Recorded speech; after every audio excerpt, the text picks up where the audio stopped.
صورت میں نان مسلم سے معاملات کیسے نبھائے جائیں وہ طریقے بتائے گئے. یعنی اگر تو وہ ایسے ہوں کہ انسانیت اور اخلاقیات کا کچھ خیال رکھتے ہوں تو تم بھی ان سے نارمل تعلقات رکھ سکتے ہو، لیکن دلی دوست بنانے، گھروں اور رازوں میں شریک کرنے کی، حکومتی عہدے نوازنے کی ہرگز اجازت نہیں ہے. اور وہ جو کسی انسانیت اخلاقیات کا خیال نہیں رکھتے بلکہ بس دشمنی پر ہی اڑے ہوئے ہیں، تو ان کے ساتھ تمہارا معاملہ کیسے ہونا چاہیے؟ اسی لیے سورت کا نام امتحان لینے والی ہے، دلوں کا امتحان لینے والی سورت. یعنی دل چاہے بھی تو کسی کو فیور نہیں دے سکتے، بلکہ اللہ کے احکامات اور بتائے ہوئے اصولوں کے مطابق ہی معاملات کرنے ہیں. بسم اللہ الرحمن الرحیم. اے لوگو جو ایمان لائے ہو، لا تتخذوا عدوی وعدوکم اولیاء، میرے دشمنوں اور اپنے دشمنوں کو دوست مت بناؤ. تم ان کی طرف دوستی کا پیغام بھیجتے ہو، حالانکہ یقیناً انہوں نے اس حق سے انکار کیا جو تمہارے پاس آیا ہے. وہ رسول کو اور خود تمہیں اس لیے نکالتے ہیں کہ تم اللہ پر ایمان لائے ہو جو تمہارا رب ہے. اگر تم میرے راستے میں جہاد کے لیے اور میری رضا تلاش کرنے کے لیے نکلے ہو، یعنی ایمان، میری رضا اور جہاد کا ثواب حاصل کرنے کا یہ تقاضا ہے، یہ ضروری ہے کہ تم انہیں اپنا دشمن ہی سمجھو. دلی تعلقات، تحائف کے تبادلے اور خیر سگالی کے پیغامات کی ہرگز اجازت نہیں ہے.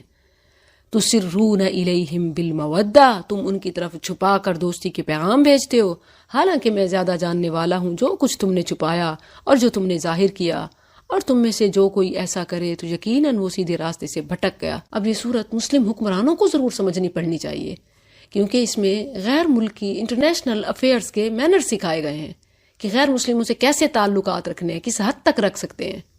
ان یثقفوکم، اگر وہ تمہیں پائیں تو تمہارے دشمن ہوں گے اور اپنے ہاتھ اور اپنی زبانیں تمہاری طرف برائی کے ساتھ بڑھائیں گے اور پسند کریں گے کہ تم کفر کرو. قیامت کے دن ہرگز نہ تمہاری رشتہ داریاں تمہیں فائدہ دیں گی اور نہ تمہاری اولاد، وہ تمہارے درمیان فیصلہ کرے گا، اور اللہ اسے جو تم کرتے ہو خوب دیکھنے والا ہے.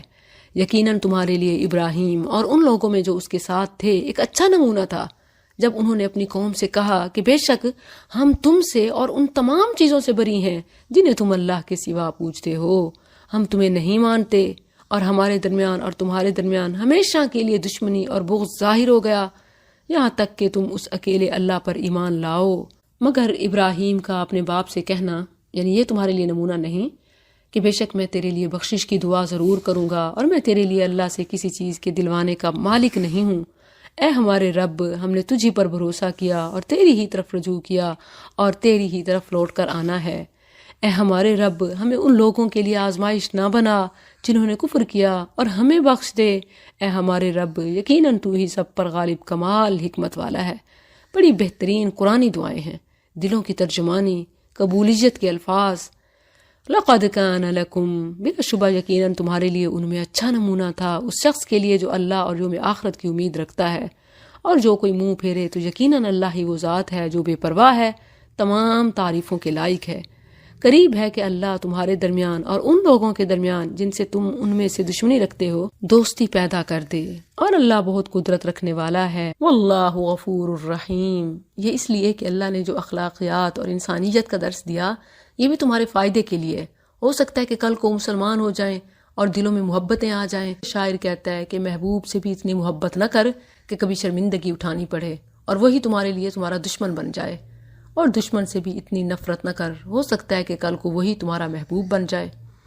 لا ینہاکم اللہ، اللہ تمہیں ان لوگوں سے منع نہیں کرتا جنہوں نے نہ تم سے دین کے بارے میں جنگ کی اور نہ تمہیں تمہارے گھروں سے نکالا، کہ تم ان سے نیک سلوک کرو اور ان کے حق میں انصاف کرو.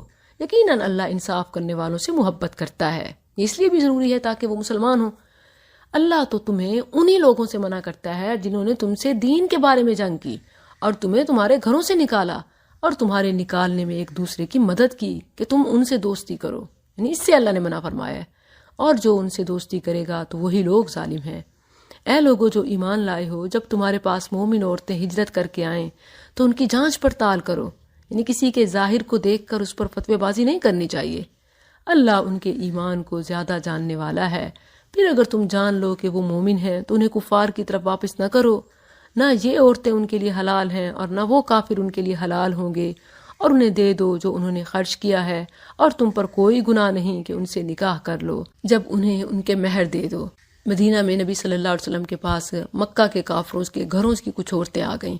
اس کے بارے میں بھی احکامات ہیں کہ کیسے ڈیل کرنا چاہیے. اور آج بھی اگر کوئی نیبر کنٹری سے غیر مذہب غیر ملک سے آ جائے اور اسلام کو جوائن کرنے کی بات کرے تو کیا لاہ عمل ہونا چاہیے. وَلَا جُنَاحَ عَلَيْكُمْ أَن تَنكِحُوهُنَّ إِذَا آتَيْتُمُوهُنَّ أُجُورَهُنَّ، اور تم پر کوئی گناہ نہیں کہ ان سے نکاح کر لو جب انہیں ان کے مہر دے دو. اور کافر عورتوں کی عصمتیں روک کر نہ رکھو، یعنی عورتیں، اور تم مانگ لو جو تم نے خرچ کیا اور وہ مانگ لیں جو انہوں نے خرچ کیا. یہ اللہ کا فیصلہ ہے، وہ تمہارے درمیان فیصلہ کرتا ہے، اور اللہ سب کچھ جاننے والا کمال حکمت والا ہے. اور اگر تمہاری بیویوں میں سے کوئی کافروں کی طرف چلی جائے پھر تم بدلہ حاصل کرو تو جن لوگوں کی بیویاں چلی گئی ہیں انہیں اتنا دے دو جتنا انہوں نے خرچ کیا، اور اللہ سے ڈرو جس پر تم ایمان رکھنے والے ہو. اے نبی، جب تیرے پاس مومن عورتیں آئیں تجھ سے بیعت کرتی ہوں کہ وہ نہ اللہ کے ساتھ کسی چیز کو شریک ٹھہرائیں گی، اور نہ چوری کریں گی، اور نہ زنا کریں گی، اور نہ اپنی اولاد کو قتل کریں گی، اور نہ کوئی بہتان لائیں گی جو اپنے ہاتھوں اور اپنے پاؤں کے درمیان گھڑ رہی ہوں، اور نہ کسی نیک کام میں تیری نافرمانی کریں گی، تو ان سے بیعت لے لے اور ان کے لیے اللہ سے بخشش کی دعا کر. یقیناً اللہ بے حد بخشنے والا نہایت رحم والا ہے. نبی صلی اللہ علیہ وسلم کا طریقہ تھا، آپ اہل ایمان سے بیعت لیا کرتے تھے. خواتین آئیں، آپ نے اپنے ہاتھ سے نہیں بلکہ ان آیات سے، ان احکامات کی بنا پر بیعت لی. لیکن نبی صلی اللہ علیہ وسلم کے بعد صحابہ نے یہ بیعت کا سلسلہ اور یہ پیری مریدی کا سلسلہ ہرگز نہ کیا. یہی بیعت ہم سب کے لیے کافی ہے، اور کسی کی بیعت ہونے کی، بیعت کرنے کی یا مریدی میں آنے کی ہرگز کوئی اجازت نہیں، کیونکہ نبی صلی اللہ علیہ وسلم ہی پیر کامل ہیں اور آپ کے علاوہ کسی کی پیروی نہیں کی جا سکتی. ایھا الذین آمنوا، اے لوگو جو ایمان لائے ہو، ان لوگوں کو دوست مت بناؤ جن پر اللہ غصے ہو گیا، جو آخرت سے اسی طرح نا امید ہو چکے ہیں جس طرح وہ کافر نا امید ہو چکے جو قبروں والوں سے ہیں. یعنی جس طرح مردوں کی واپسی ناممکن ہے، اسی طرح کفار سے دوستی میں بھی کوئی بہتری نہیں. وہ جو اپنی بات پر اڑے اور ڈٹے ہوئے ہیں اور وہ اس سے ہٹنا نہیں چاہتے اور مفاہمت کے لیے تمہاری طرف سے لچک چاہتے ہیں، تو لا تتولوا، وہ اللہ کے مغضوب ہیں، ان پر اللہ کا غضب ہوا ہے، لہٰذا ان سے ولایت، دلی دوستی، تعلق نہ رکھو. سورۃ الصف مدنی سورت ہے. اس کا نام اس کی چوتھی آیت یقاتلون فی سبیلہ صفا اس سے لیا گیا ہے. مسبحات میں سے ہے، اللہ کی تسبیح کے ساتھ آغاز ہو رہا ہے. سورہ حشر کی پہلی آیت بھی بالکل بعینہ یہی ہے. باقی مسبحات صورتوں کا پیغام تو ایک ہے مگر الفاظ کی تبدیلی ہے، لیکن حشر اور صف کی پہلی آیت سیم ہے. بسم اللہ الرحمن الرحیم. اللہ کا پاک ہونا بیان کیا ہر چیز نے جو آسمانوں میں ہے اور جو زمین میں ہے، اور وہی سب پر غالب کمال حکمت والا ہے. اے لوگو جو ایمان لائے ہو، لما تقولون، کیوں کہتے ہو جو تم نہیں کرتے. اللہ کے نزدیک سخت ناراض ہونے کے اعتبار سے بڑی بات ہے کہ تم وہ کہو جو تم نہیں کرتے. اچھا، اس آیت کو بنیاد بنا کر بعض لوگ کہتے ہیں کہ جب تک خود عمل نہ کریں دوسروں کو کہہ نہیں سکتے. یہ بات بالکل غلط ہے، کیونکہ بعض اوقات دوسروں کو کہنے سے انسان کو زیادہ ترغیب ملتی ہے جب وہ دوسروں کو دعوت دیتا ہے، جو کہ ایک دینی فریضہ ہے. دعوت دینا ہر ایک مسلمان پر فرض ہے کہ جس کا علم ہو وہ آگے پہنچائے. جب وہ دوسروں کو پہنچا رہا ہوگا تو اس کا اپنا نفس بھی اس طرف مائل ہو رہا ہوگا. تو یہ ایک ترغیبی انداز ہے، مذمت کا انداز نہیں ہے.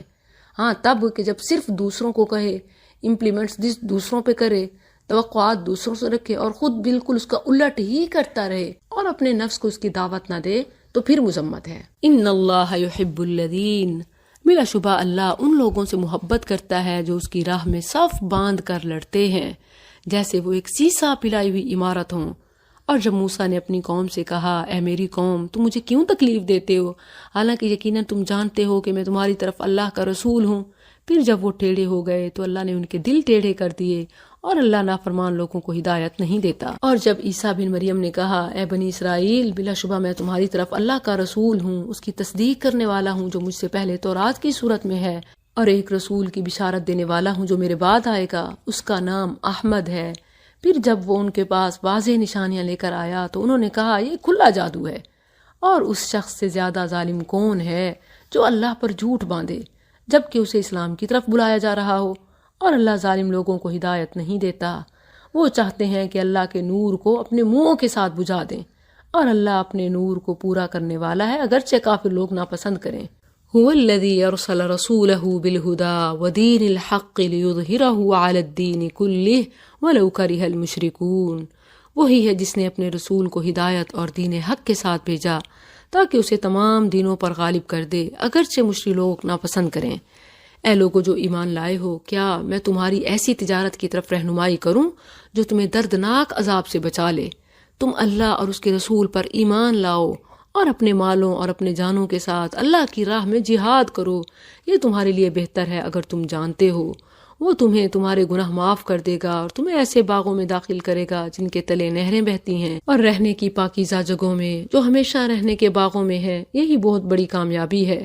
اور ایک اور چیز جسے تم پسند کرتے ہو، اللہ کی طرف سے مدد اور قریب فتح ہے، اور ایمان والوں کو خوشخبری سنا دے۔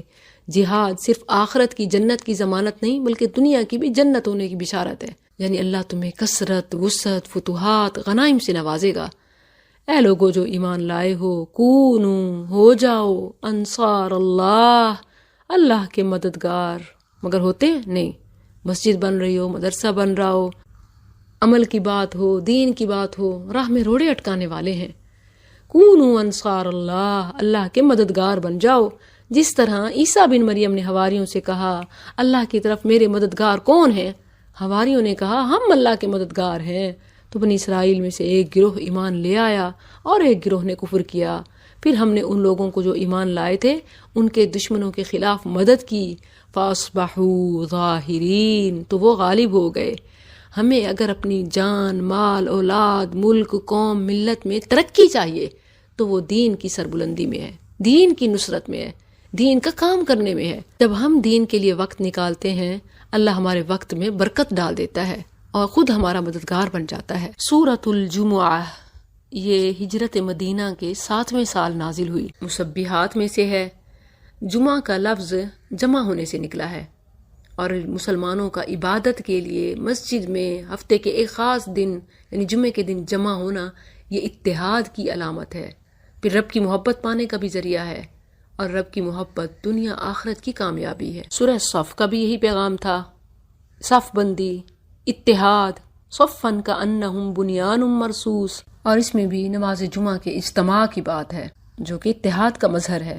رسول اللہ صلی اللہ علیہ وسلم جمعہ کی نماز میں سورہ جمعہ اور سورہ منافقون پڑھا کرتے تھے، یعنی مسلمانوں کو اتحاد کا پیغام اور مخالفوں کی سازشوں کا پردہ چاک۔ ایک رکعت میں سورہ جمعہ پڑھتے اور ایک میں سورہ منافقون۔ یہ مسلم کا حوالہ ہے۔ بسم اللہ الرحمن الرحیم۔ اللہ کا پاک ہونا بیان کرتی ہے ہر وہ چیز جو آسمانوں میں ہے اور جو زمین میں ہے۔ الملک، القدوس، العزیز، الحکیم۔